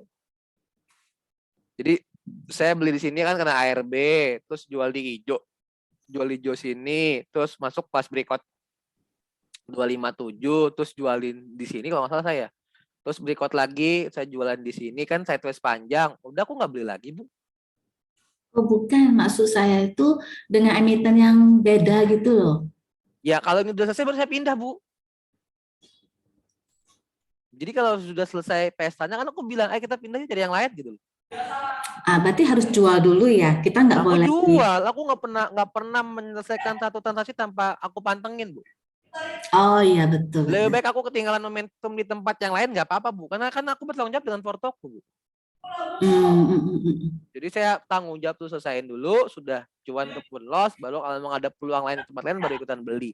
Jadi saya nggak pernah, Bu, untuk beli dalam waktu yang sama, paling itu scalping, Bu. Gimana cara mantaunya, Bu? Orang runyam, Bu, walaupun satu portofolio. Oh ya, berarti selama ini saya salahnya di situ ya Pak ya. Saya kan beli contohnya Bell, dia tuh udah naik kan, tapi dia turun volume kecil, saya hold dulu di samping, terus muncul MITI gitu, masuk lagi ke MITI, ternyata Bellnya kan tembus ke supportnya tuh nggak kepantau, akhirnya loss, cut loss gitu. Saya sukanya gitu, Bu, saya pantengin. Tapi kalau emang Ibu jago bisa mendapetin ngedrive 2-3 emiten dalam waktu samaan, Ibu dewa sih, robot banget. Saya sih nggak pernah bisa, Bu. Saya jujur aja, saya emang satu aja saya selesaikan dulu, Bu. Gitu ya, oke. Coba. Jadi lebih baik saya lebih baik fighter di sana, memaksimalkan modal yang saya punya dibanding saya beli 3 atau 4 emiten, saya nggak tahu gimana gerakannya after the next habis beli. Betul. Kalau Ibu punya duit kan enak, maksudnya kita beli 20% modal terus sisanya biar naik, tak ganjelin beatnya masih boleh loh, Bu. Dibanding sahamnya gak gerak lagi, kita gerakin sendiri juga boleh. Konteksnya gitu sih saya sukanya. Saya nggak pernah mau pindah sebelum transaksi saya yang pertama kelar. Oke. Ngerti. Ayo yang lain, ibu-ibunya mana ya pada malam mingguan? Maaf telat Pak Aldi, baru tahu. Nggak apa-apa Bu mau nanya apa? Enggak, kalau saya sih just fokus sama satu saham aja itu bisa berkali-kali. Iya, Jadi itu sama tuh, mau berat. jangan jangan apa noise itu memang kalau kalau ada ini udah fokus aja sama saham yang lagi uptrend deh gitu aja. Saya juga hari Jumat fokusnya cuma satu Bu, lautan luas Bu, nggak saya ceritain ke teman-teman di Zoom Bu.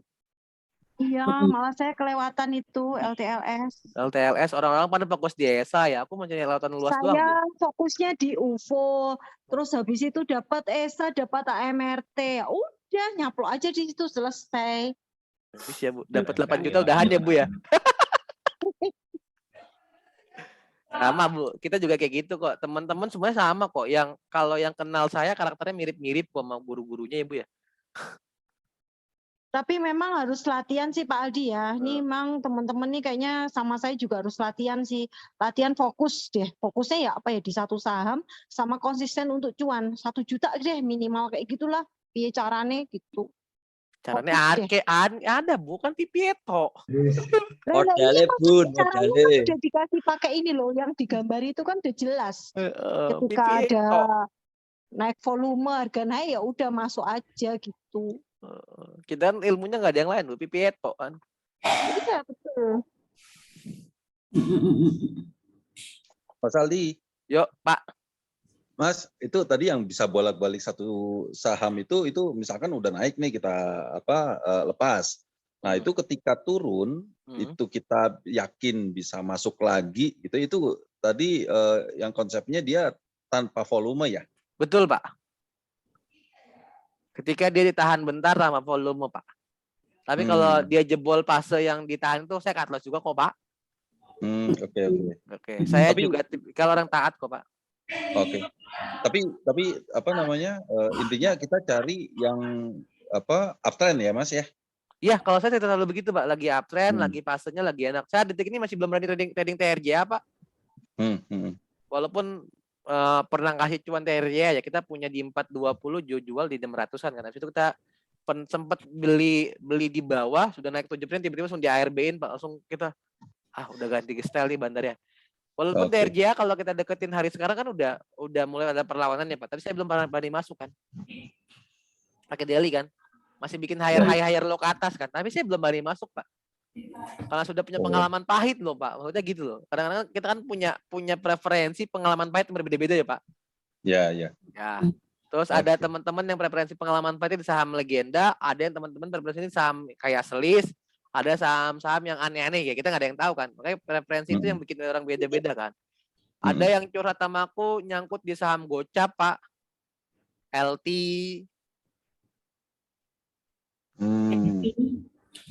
Terus ada yang pernah nyangkut di Dada gede. Ya kita nggak ada yang tahu preferensi orang pernah nyangkut di mana. Terus ada yang nyangkut di Real, Gocap.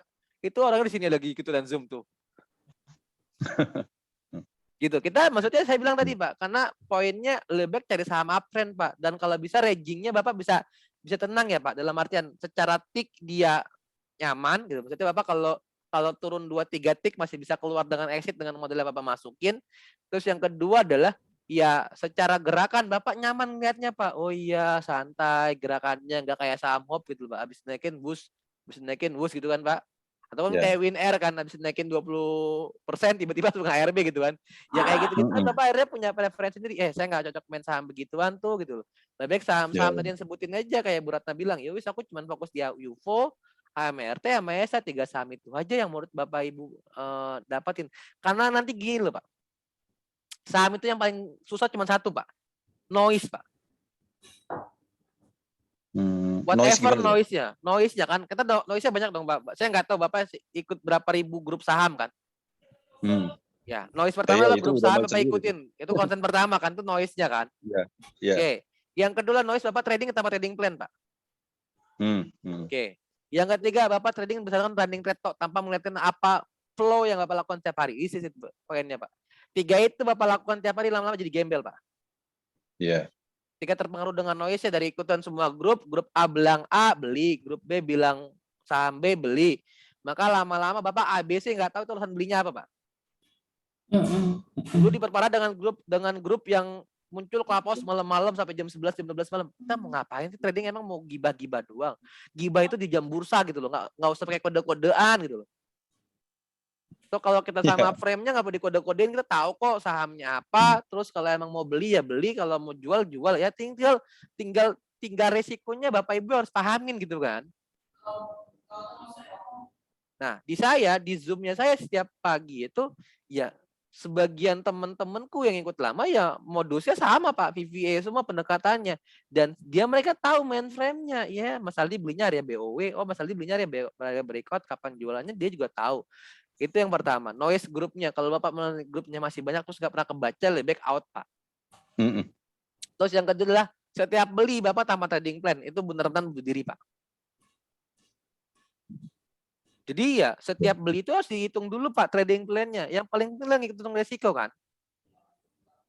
Nah, risikonya berapa? Mau kehilangan rupiah atau kehilangan percentage? Kalau emang hobinya kehilangan rupiah, diatur kehilangan rupiahnya aja. Misalkan aku setiap buy 20 juta, aku cuma bisa menanggung risiko 500.000 Pak. Tapi setiap kehilangan 2% ya kan Pak?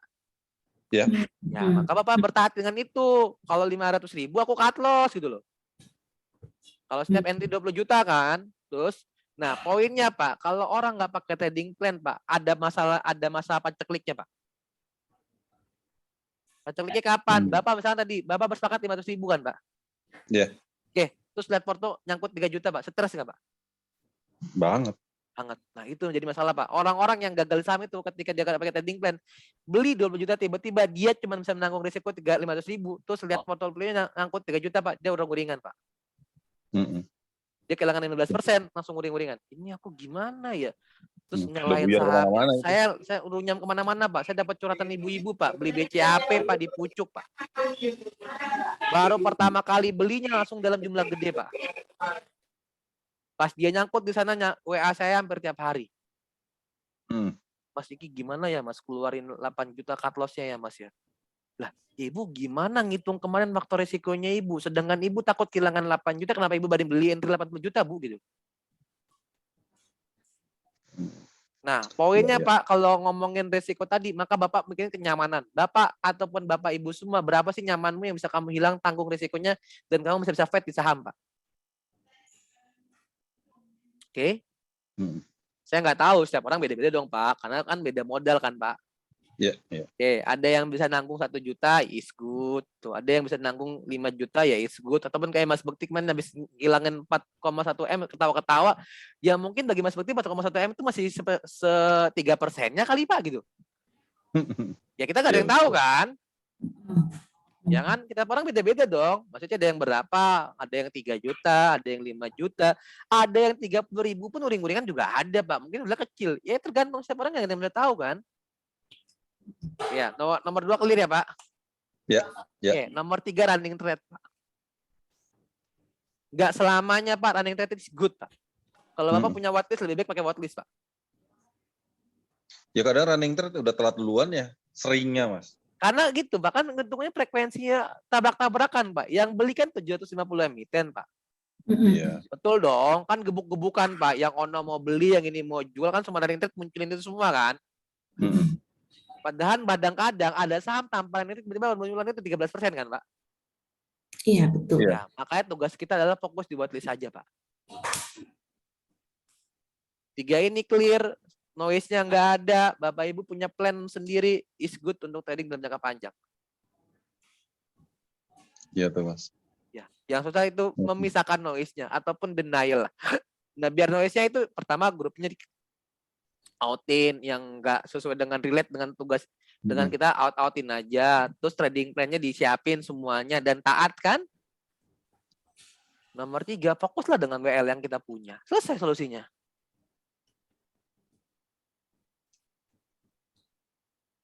Ada lagi Pak, Bapak Ibu, monggo. Ya. Makasih ya Mas. Sama-sama Pak. Yuk yang lain. Baru sejam. Mas Aldi, ya. Kalau ATH gimana ya Mas? Nentuin apa? Jualannya gitu. Ya kalau ATH-nya raja gitu misalkan. Kalau ATH ya tinggal lo mau jualannya tinggal pakai tarik Fibo aja Pak. Break ATH-nya tanggal Fibo ke berapa Pak? 1,128, 1,0384, atau 115 atau 1, berapa Pak? Terkait ke atas Pak. Terus backward shotnya kalau emang dia bikin lower low di daerah ATH-nya yang berarti kan kita ngomongin tadi apa Raza ya? Ya kalau emang dia besok turun ke sini ya saya jualan sih Pak 27 biru gitu 272 ya. Oke. Oke. Terus kalau emang mau nembusin lagi kan nembusin 288 lagi dong Pak. Iya. Dan 288-nya ini kan gagal Pak. Di sini kan sudah gagal untuk close candle high sebelum 286 ini kan Pak. Maka kalau teksnya Pak, kalau saham itu minimal harus untuk candle high sebelumnya Pak. Setinggi apapun dia harus ditutup Pak. Jadi kalau besok di dalam 2 kali 3 kali percobaan dia nggak close atas 286 Pak. Ya lebih baik jualan dulu sih Pak. Oke, Mas.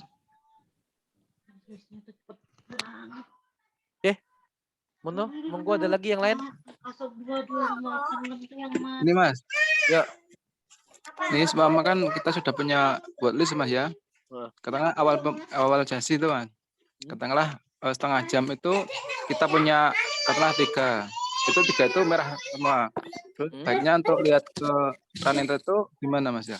Kalau awal sesi langsung pindah ke gainer aja Pak.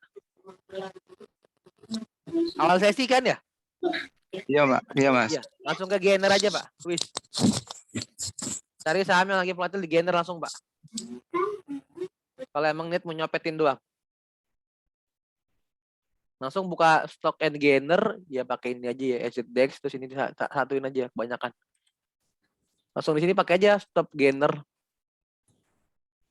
Tinggal lihat ini gimana gerakan saham yang punya volume, bisa diurutin kok. Pakai gainer langsung Pak. Terus langsung lihat area trading plan-nya hitungan detik Pak. Kita kayak nge-flash Pak. Jadi kita ngeliat di area langsung kita liatin flash langsung. Oh ini sini jebolnya, ini sini masuknya langsung kayak gitu Pak. Oh ini lagi koreksi tambah volume ya secepat itu Pak. Makanya kalau di saham itu saya cuma ngebagi 3 aja sih Pak. Jam 9 sampai jam 10 itu harus cuan dulu biar moodnya hijau. Biar moodnya happy dong. Terus jam 10 ke atas sampai jam 11.30 cari yang punya breakout. Bagus breakoutnya dari watchlist. Oke, ini sudah cuan nih. Jam 13.30 sampai jam 3 saya siap spend duit buat belajar dari cuan di sini, Pak. Ini cuan, saya sisain ambil berapa persen, saya nyobain di sini saham-saham yang aneh-aneh lah. Yang nggak pernah muncul, tak beli, pengen tahu gimana sih gerakannya. Kayak kemarin Wavo, ya, yang aneh-aneh ya. Terus kayak saham-saham Esta, pengen tahu aja gerakannya gimana. Tapi dari sini dapatnya dari uang yang pernah dapat di sisi 1. Gitu. Jadi poinnya kalau Bapak Ibu punya waktu terbatas lebih baik di sini dapatkan secepat-cepatnya. Kalau perlu bisa dalam waktu sejam cuan habis itu udahan.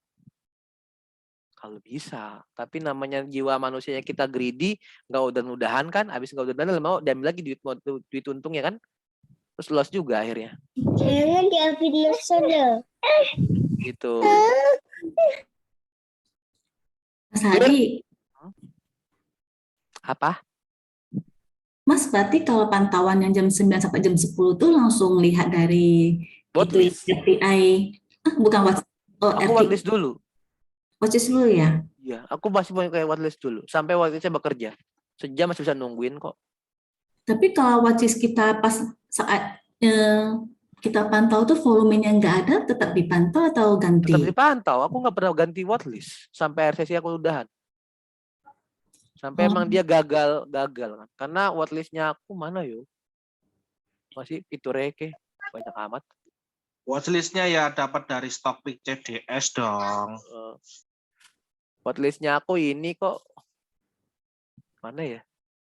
Ini banyak kok bisa dimasuk-masukin. Ini 16. Biasanya 12 kok. Watchlistnya juga dibikin lah.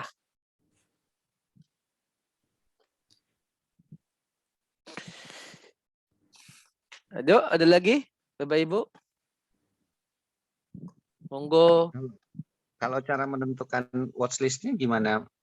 Mas Panjang Aldi? Pak, ada di grup Pak. Bisa 2 jam sendiri Pak. Ada di pesantren Semat itu. Iya, ada pesantren Semat, Pak. Dan kita Oke. pernah bikin kelas donasi list 5 hari berturut-turut loh, Pak. Udah belum ikut ya, Pak? Belum ikut ya, Pak? Berarti harus ikut ya Mas Yan? Belum tahu, Pak. Apa nanti kita bikin lah, nunggu saya agak luang lah. Nanti kita bikin kelas list tapi donasi lah bentuknya. Tapi jangan 5 hari lah, paling seharian full gitu loh. Iya. Yang 5 hari ada itu di webnya CDS. Tinggal dibayar aja lah. Oke. Nanti Belum tahu pricingnya belum ada ya. Ntar tak cerita dinner pricingnya. Jadi ya apa? Ada yang stock pick. Ada kalau mau stock pick mau di HK boleh. Iya, jadi nggak repot. Kalau nggak repot. Tapi kalau emang konteksnya Bapak Ibu mau belajar, silakan. Tapi kalau nggak mau mikir kayak Mas Kemal ya dia beli stock pick-nya aja. Toh dari stock pick juga hasil risetnya panjang kok.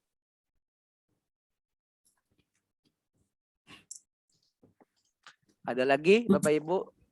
Mas Hadi, kalau stok pick kita nggak jalan seminggu tuh, kita cari yang lain aja ya kayaknya ya. Satu hari nggak jalan aku cari yang lain. Apakah seminggu? Lagi 3 jam.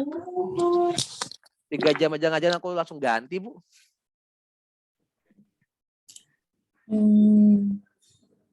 Saya konteksnya gini ya Bapak Ibu ya. Kan kita mencangkap momentum ya. Momentum itu kan banyak. Maka ketika menangkap momentum, maka kaidah dasarnya adalah segera standby cash-nya harus ada. Jadi kalau Bapak Ibu menangkap momentum nggak ada cash, gimana caranya kan?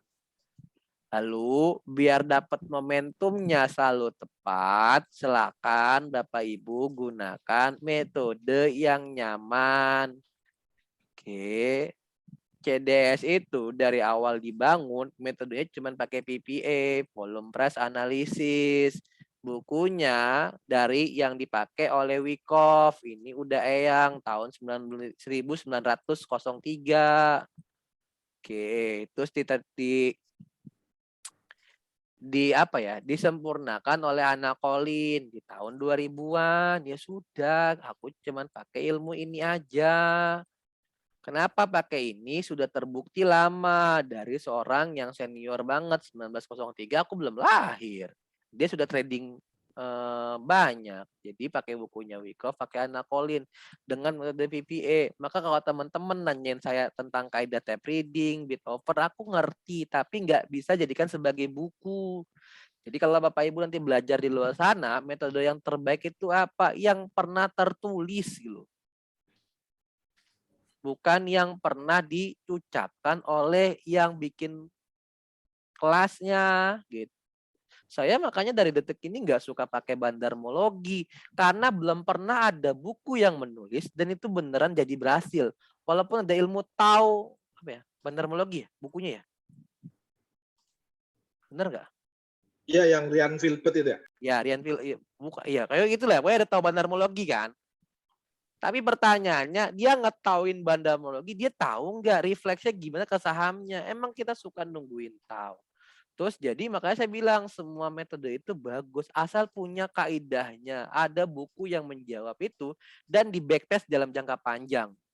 Anna Collin ini guru, tapi dia backtestnya lumayan lama, 15 tahun lah. Dia main forex dan main saham kan. Nah, yang tahu bandarmologi ini kan bukunya nggak diterbitin lagi oleh Gramedia kan, karena ya nggak tahu saya apa alasannya. Tapi kita ngomongin gitu, kalau kita mau gunakan kaidah bandarmologi, maka harus di backtestnya dalam jangka panjang. Dan dia yang ngucapin, udah ngomong, iya kaidahnya ini begini dan begini dan begini.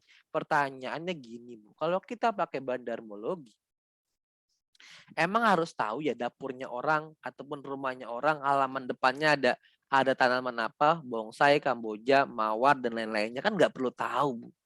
Kalaupun lihat sekilas kan lihat depannya doang, tapi tahu nggak dalamnya kayak gimana? Ataupun kayak rumahnya jelek depannya tapi dalamnya bagus gimana? Kita nggak perlu tahu itu. Yang perlu tahu adalah bagaimana itu tertulis di volume. Saya makanya pakai volume.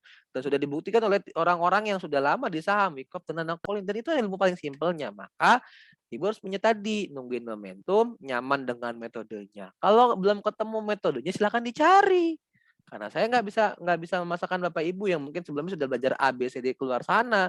Tinggal nanti dimanfaatin pengamatan ABCD tadi. Saya cuma dari awal sampai sekarang cuma PPA aja. Oke, ada lagi pertanyaannya? Coach, mau nanya. Halo Mbak Riana. Ya, betul. Coach, bagaimana cara memanfaatkan momentum yang hari Jumat kemarin MSCI baru keluar ya, Coach ya? Iya. Coach kan pernah cerita tentang FTSE dan EIDO tahun lalu, tapi ya. Ya, tahun lalu. Iya, mohon diingatkan kembali dong kepada kami. Terima kasih, Coach. Pakai datanya MSCI dulu. Kita buka Telegram di sini.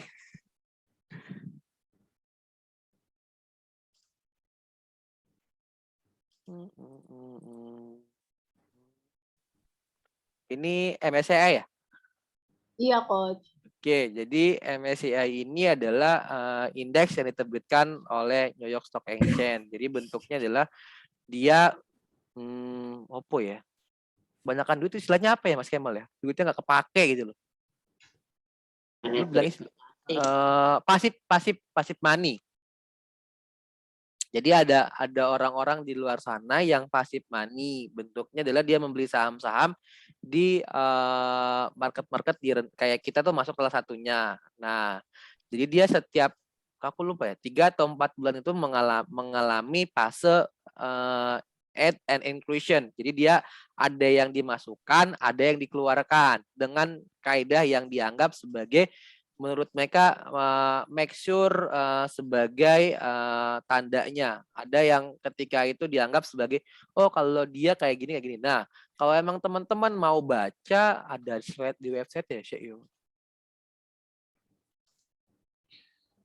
MSCI bentar. Jadi kalau teman-teman mau baca ada di bukunya di sini. Ini MSCI website-nya kan ya? Loh. Iya. Ya, kalau mau baca di sini kalau nggak salah ada sekitar 800 halaman deh. Alasan kenapa dia beli ya. Iya. Jadi ada guideline-nya ya. Jadi dia belinya gini itu ada guideline-nya kan. Nah, guideline itu sebagian besar akhirnya apa istilahnya? Dianalisa terus dimanfaatkan oleh berbagai macam broker untuk menebak. Ngerti ya? Jadi kan dia ngasih guideline nih, pemilihannya apa aja. Menurutnya guideline-nya terus akhirnya oleh sekuritas tertentu sering dianalisa. Kalau nggak salah itu yang itu Trimegah, terus apa sih yang brokernya kok lupa ya, yang gambarnya kuning gitu lupa, aku lupa ya, KI ya. KI gitu sering bikinin analisanya, dia nebak tuh konteks sahamnya. Nah, kemarin itu MSCI-nya yang masuk itu listnya opo lupa ya. Oke, kemarin yang masuk itu watchlist-nya ini kan MSCI Mei 2002 Semi-Annual Index Review. Jadi dikeluarkan tanggal 11, efektif tanggal 1 Juni kan. Indonesia, MSCI globalnya dia menambah ADMR, Alfamart, Inco. Ini yang market cap yang gede ya. Loh? Ya. Oke, jadi dia beli ADMR, Alfamart, dan Inco. Lalu small cap-nya dia masukin BBKP, BBYB, BRMS, Cimori, Harum, INTP, LPPF, HIL, MTDL, BCAP, dan ESA. Dia mendelete si ISAT dan Demas. Nah, konteksnya begini. Ketika emang dia masuk, ini bentuknya langsung ada berapa kali yang bilang ini lamsam ya. Dia beli dalam jumlah besar. Ada yang bilang dia belinya bertahap sampai expected date-nya terbentuk. Nah, konteksnya kita memanfaatkan ini terbentuknya gimana. Jadi kita lihat aja pas lagi ini dirilis, langsung dilihat konteks sahamnya sama. Gunakan aja PPA di Depan Market nggak? Kalau nggak salah di Depan Market itu ADMR sama Alfamart ya Bu Ratna ya? Yang edit admission-nya. Infonya di Depan sih? Infonya naik gak ya? Lupa. AMRT sih Mas itu antara tekanan jual sama tekanan Infonya error ya? AMRT Mas. AMRT memang naik sih. AMRT naik, ADMR juga naik kan. ADMR kan sempat naik 10% open market langsung ARB kan. Itu aku nggak ngerti itu. Ya, itu parah sih. Itu kayaknya emang dikerjain deh. Dalam artian mungkin sebagian orang yang waktu itu take profit dikelola masuk ke MSCI, sedangkan waktu itu kan ADMR-nya juga dalam fase turun dalam kan, akhirnya orang pada beli ADMR di FOMO-in, terus emang gede sih volume di atas ya, tapi dia langsung turunin di bawah, langsung dipungutin lagi kan. Iya Mas, Sebagian kayak RMKI kemarin tuh gimana tuh Mas ini mengakalinya? belum selesai Bu, MSCI-nya Bu. Yo.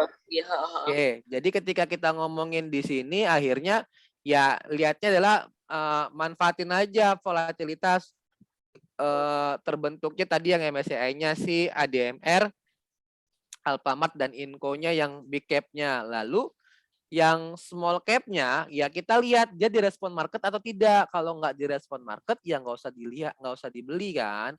Nah, yang direspon market itu juga naik 3% ya. Jadi direspon market itu kalau nggak salah di hari Jumat itu BRMS, AMRT gitu Mas. BRMS ESA kan ya? Iya. LPP malah ARB ya Bu? AMRT. Ya, AMRT. Jadi ya kita manfaatin aja gimana dia terbentuk kenaikan harganya. Kadang-kadang ada yang waktu dulu itu dia langsung kebaca ya. Jadi di akhir sesi sebelum penutupan langsung di-buy gede terus langsung naik 3-4-5%, langsung besok turun lagi. Tapi kalau sekarang kayak mungkin dia sudah mulai ya. Modelnya ini kan kayak reksadana fund kan di sana misalnya. Jadi kayak kita bisa beli saham indeks di Indonesia, terus kita langsung bilang mau buy, terus kalau mau sell. Jadi dia langsung beli di sini aja. Jadi kalau ketika deletion itu, kalau nggak salah pas deletion itu pernah di tahun 2021 di kuartal 3 itu BTPS cabut dari sini kalau nggak salah. Tapi malah ketika cabutnya BTPS di MSCI malah lebih enteng naiknya. Mungkin karena tadi ya, karena ada fund gede, mungkin secara ada orang yang lebih uang gede, ngapain gue naikin sahamnya kalau yang nanti untung adalah si MSCI. Akhirnya kan dibikin mules-mules, akhirnya cabut kan MSCI-nya. Tapi kalau teman-teman mau tahu gimana nanti penerapannya MSCI ini, silakan baca guideline-nya. Tertunggu Agustus kira-kira apa yang mau out atau apa yang mau in. Dan lihat saham-saham ini kira-kira dalam sampai 1 Juni 2022 mana yang direspon oleh market. Kalau emang terespon oleh market silakan di-buy. Kalau enggak terespon oleh market lebih baik santai-santai aja, tinggal tunggu ketiga responnya. Ya kalau responnya pakai PP kelihatan banget ada volume gede, ada harga naik ya silakan di-buy. Gitu. Jadi karena ini bentuknya stable. Jadi buy-nya sebelum 1 Juni, Coach. Enggak tahu sih, tergantung respon marketnya. Kalau kemarin kita dapat ADMR, dapat Alfamart, dapat ESA dan BRMS kan kalau dari Jumat kan. Dari volume. Dari volume aja Mbak, karena tergambarkan kok. Jadi kayak gini loh. Kaidah volume itu sudah menjelaskan bahwa ini ada orang yang punya duit ataupun ada lembaga yang punya duit mau beli saham itu. Ketika orang ataupun lembaga itu membeli dalam jumlah besar, maka silakan ditemenin aja. Sedangkan ESA di pagi hari itu dinaikin bentar langsung di ARB-in kan. Terkunci 38.000 lot. Padi bener nggak? Kita beli di ARB soalnya Ki. Iya. Ya, 38.000 lot kan. 38.000 lot langsung dimakan. Dan kalau teman-teman pakai pendekatannya volume, seharusnya banyak kelihatan areanya loh. Pakai menitan. Ini kan termakan kan. Mau pakai apa? Mau pakai breakout ya boleh. Breakout area ini lebih baik kok 1080 dengan volume. Atau mau breakout ketika areanya jebol. Di sini kan dimakan gede karena ARB tadi kan. Ya silakan dibeli teman-teman karena ada volume gede di ARB dia dimakan, tinggal dikomenin. Atau nunggu konfirmasi jebol di area ini dengan volume yang di sini masuknya. Ya boleh-boleh saja, tergantung ngeliatnya gimana. MSCI ini bentuknya ya kayak reksadana fund aja, dia beli. Kalau ada customernya dia beli aja karena dia mungkin algoritmik soalnya dia beli aja. Nah, tugasnya broker itu yang menebak ini MSCI-nya kapan terbentuknya. Dan akhirnya tebakannya benar atau tidak. Kadang-kadang ada yang benar, kadang-kadang ada yang benar. Tergantung MSCI-nya aja. Nanti habis MSCI ada Edo yang lebih kecil lagi kan. Ya. Yang lebih kecil lagi Edo-nya itu kan lebih sedikit duitnya. Sedangkan MSCI ini sebenarnya kalau mau tahu ya duitnya berapa banyak, ada yang tahu nggak hitungannya MSCI ini? All ya, dunia. Halo? Ada yang pernah tahu nggak duitnya MSCI sedunia? Nggak tahu kok. 16,3 berapa gitu? 16.000 T gitu lah. Sedangkan ke Indonesia itu cuman uang pasif gitu loh. Bukan uang aktif karena Indonesia itu kan kecilan market cap-nya kan. market kita kan kecil gitu kan, cuman totally kan sekitar piro ya RTI terakhir ya. Ini RTI ya? Ini apa sih? Benar ya RTI ya? Market cap kita kan kecil banget kan, cuman 8.000 T kan. Sedangkan dia dengan uang segede gitu beliin saham market cap-nya Indonesia langsung terbang berjilid-jilid kali, arah nggak jelas kali ya. Iya dong. Makanya kan dia ngasih uang pasif ke Indonesia, selebihnya adalah uang di market yang aktif. Yang marketnya aktif itu kalau nggak salah gede itu di Hong Kong, terus Jepang, terus di US yang jelas ya, terus sama di London. Karena market cap-nya gede. Makanya yuk teman-teman jangan cabut terus pindah ke kripto. Udah di Indonesia aja kita main saham Indonesia, bantuin pemerintah.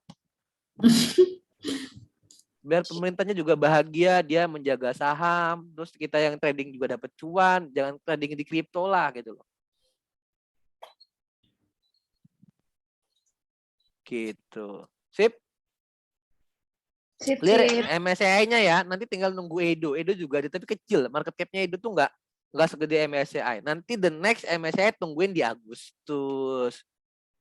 Tapi list itu benar ya coach adanya. Ada kan ada di website ini ada PDF. Maksudnya iya ADMR, ARNT, Inco. Jangan yang dipilih cuma 2 lagi dari 3. Enggak, dia langsung buy kok. Oh, buy langsung semuanya gitu ya, Pak? Iya, tapi kita nggak tahu gini loh. Ini saham ya. Teman-teman ini saham kan. Jadi kalau bisikan yang pernah aku dapat, ini apa sih whiteboard ya? Whiteboard. Oke. Boleh tak stop share dulu, tak stop recordnya dulu ya. Jadi buka-bukaan aja lah ya. Boleh? Boleh. Oke. Boleh. Karena kalau